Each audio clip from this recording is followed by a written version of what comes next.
On this episode of the Hanford Insider, Rob will give us an inside look into the recently opened City of Hanford 1976 Bicentennial Time Capsule. And he'll tell us how we can contribute to the Tricentennial Time Capsule that will be opened in the year 2076. We'll also check in on the busy community calendar. This is the Hanford Insider for Monday, July 27th.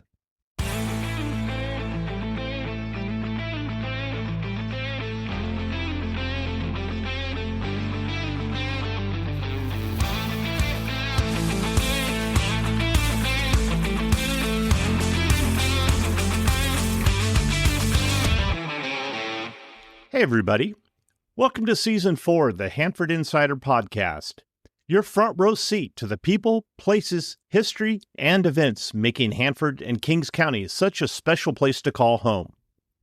I'm your host, Rob Bentley, and each week we'll introduce you to local leaders, business owners, community organizations, and everyday people who are making a difference.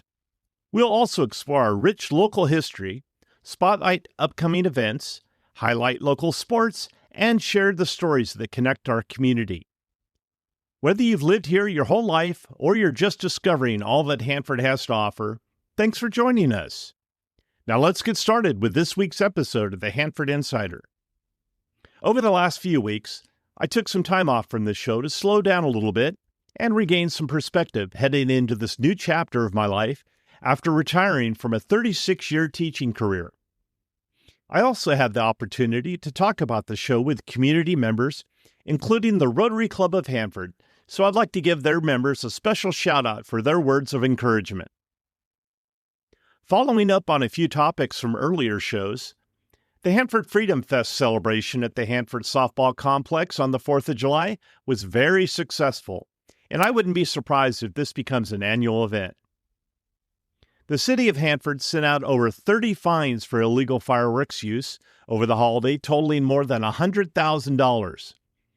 I don't know about you, but from what I saw, there seemed to be a lot less illegal fireworks use citywide. That one guy in my neighborhood, though, I don't think he got the message. He shot them off for days. At the City Council meeting last week, the talk of data centers and flock cameras brought a capacity crowd to the council chambers on Tuesday night. After hearing from 30 or so speakers, they decided that the issues warrant a special study session, so it will be on a future agenda item. It's my understanding that there will be a special town hall meeting at the Episcopal Church of the Savior on Friday, August 28th from 5:30 p.m. to 7:30 p.m. to discuss these issues. Lastly, in City Council news, Councilman Lou Martinez announced on Thursday afternoon that he will not be seeking re-election in November in Area D. As one community member commented, Lou was always an advocate for those who needed it most, and I could not agree more. Congratulations, Lou, on a job well done, and thank you for your service to our community.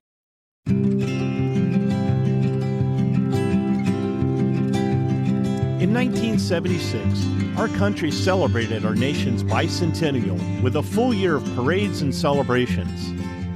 Hanford and Kings County were especially invested in the party.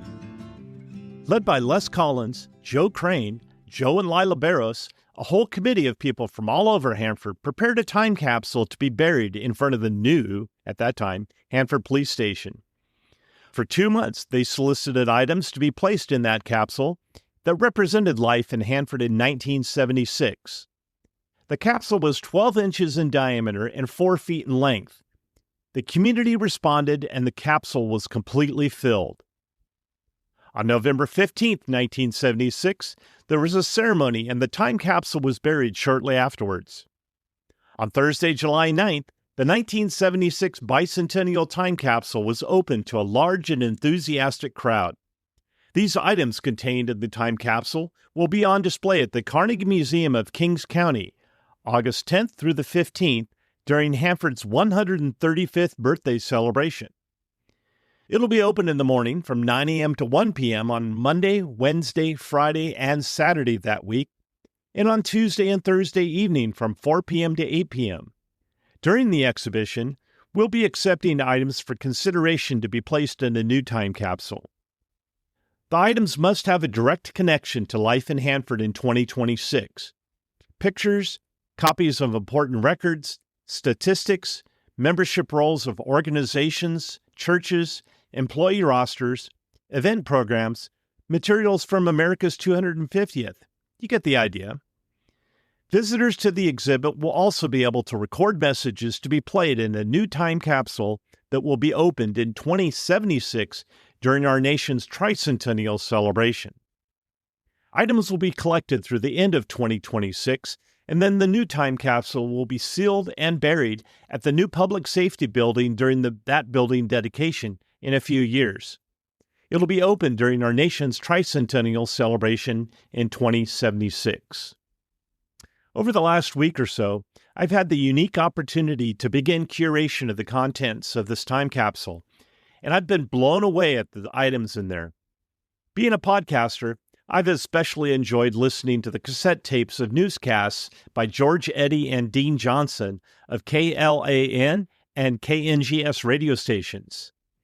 They not only covered the ceremony, but provided tapes of interviews with citizens.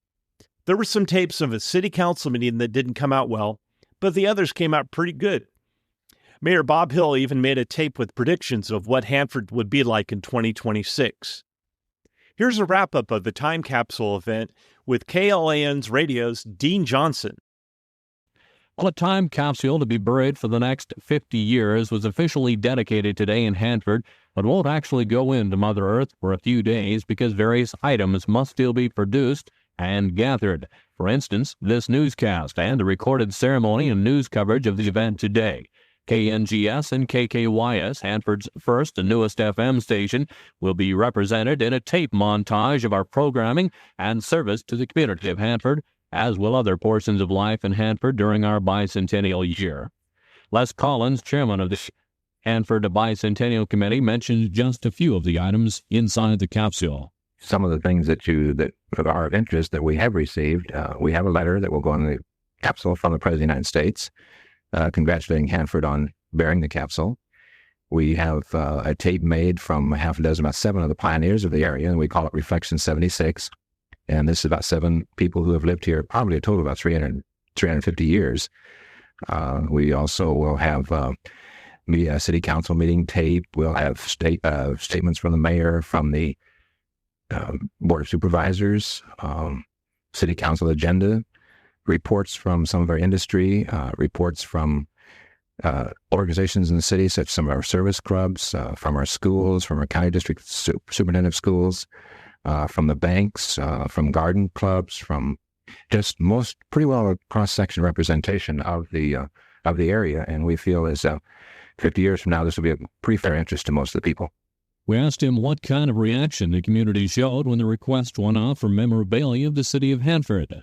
It has been real fine. We started about June of this year collecting things, and response was a little slow, but then we had a lot of commitments for it, and those have come in, and it's been great. We did have the capsule on display in a number of places that people saw, and I actually received calls from people saying, we saw your capsule, and we have something to go in it, and we've gotten a lot of very interesting things for the capsule. During the ceremony this afternoon, Hanford Mayor Bob Hill spoke directly to the youth in the crowd.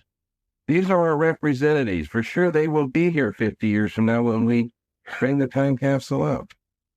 And these are the youth, and my message to you is that we must count on you. You are youth today to be our leaders tomorrow and to carry on. Without you, there won't be a 50th year. We won't make the 2026. It takes you young Americans, to carry on. So I think it's very important that you're here today and represent your various schools and our future community of Hanford, because you are future Hanford. Many of us will not be here. God willing, I hope I will. I was figuring out I could be 87. I may make that. Among the dignitaries present were the Board of Supervisors, the Hanford City Council, Admiral Robert McKenzie of the Light Attack Wing Pacific Fleet, and Lamorne NAS Commanding Officer Captain James B. Busey, representatives from Congressman John Krebs and Senator Howard Way, among others representing local organizations. The time capsule, red, white, and blue in color naturally, will be sealed and buried in the front lawn of the new police station with a plaque requesting it to be opened in the year 20 26. Inside, a letter requests the contents be displayed at various public buildings and then be reburied for another 50 years to be unearthed during the nation's tricentennial. Several of the other tapes were recorded by George Eddy. Many Hanford old-timers will remember George's news reporting every morning and afternoon. When I was a child, I remember my parents listening to the radio news each morning. Here's a sample clip from one of George Eddy's newscasts in 1976. A very pleasant good morning to you. This is George Eddy reporting KLAN News for E&P Tire Service, home of dependable service for 39 years, and for the working man's store for guys and gals.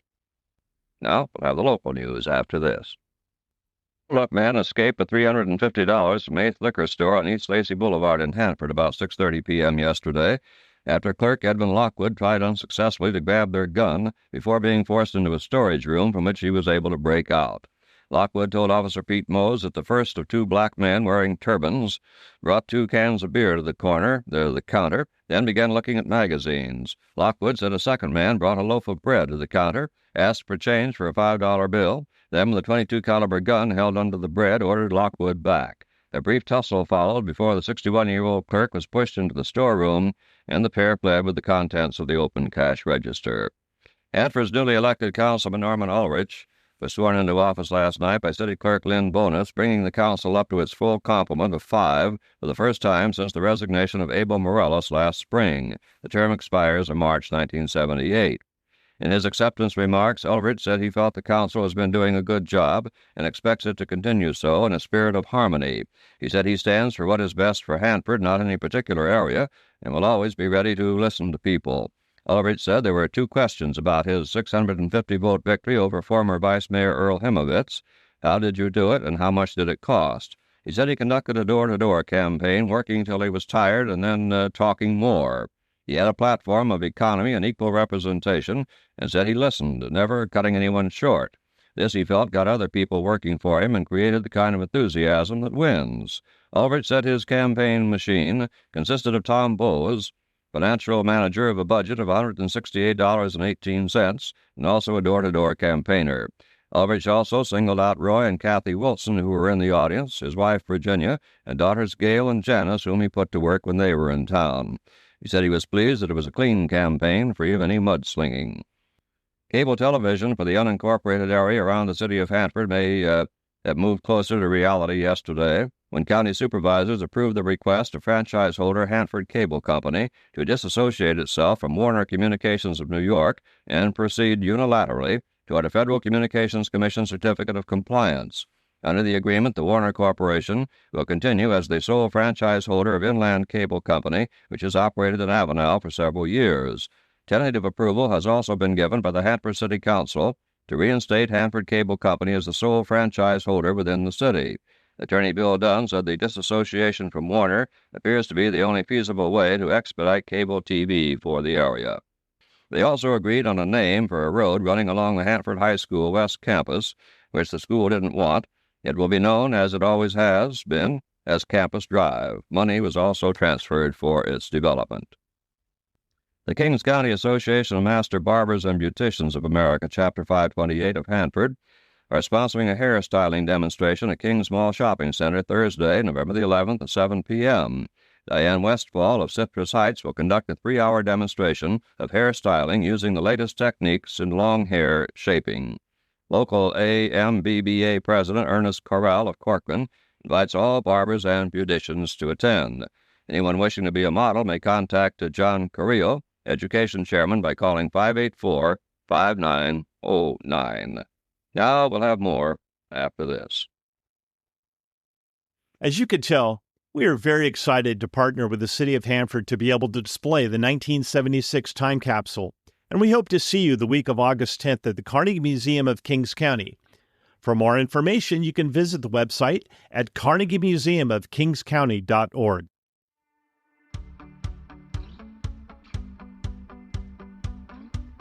Now let's take a look at this week's community calendar. At this week's Thursday Night Marketplace, it's Picnic in the Park Night with music by Back Harlow Road. The City of Hanford is sponsoring a senior wellness workshop on Wednesday, July 29th at 8 a.m. in the Hanford Civic Auditorium. The Remington is holding Pause for a Clause on Wednesday, July 29th from 4 p.m. to 6 p.m. The Sierra Pacific High School Golden Bear Classic Golf Tournament will be held on Monday, August 3rd at the Kings Country Club. Finally, the movie Finding Dory will be shown at the Hanford Plunge Dive-In Movie on Friday, August 7th at 8 p.m. If you have an event coming up, large or small, and you'd like some help getting the word out, let's work together. Send your information to hanfordinsider@gmail.com. Be sure to subscribe to my weekly newsletter to get a complete calendar of events. It's the most comprehensive community calendar available. And that wraps things up for this week's show. We're looking forward to a full sports report from Eric coming up with a preview of the high school football season. That'll be in about 2 weeks. If you're enjoying the podcast and you want to support it, you can head over to buymeacoffee.com/Hanford Insider to make a donation, or you can Venmo me directly. To stay connected, join the Hanford Insider email list at hanfordinsider.com. You'll get weekly updates plus an exclusive newsletter delivered right to your inbox. I also really appreciate your help spreading the word by liking and sharing on social media, or, like most people, just telling a friend. Don't forget, if you have a story idea, community event, or someone you think deserves to be featured, I'd love to hear from you. Email me anytime at hanfordinsider@gmail.com. You can follow the show on Facebook, Instagram, Threads, X, and YouTube at Hanford Insider for more content and updates. Thank you for listening, and have a wonderful week.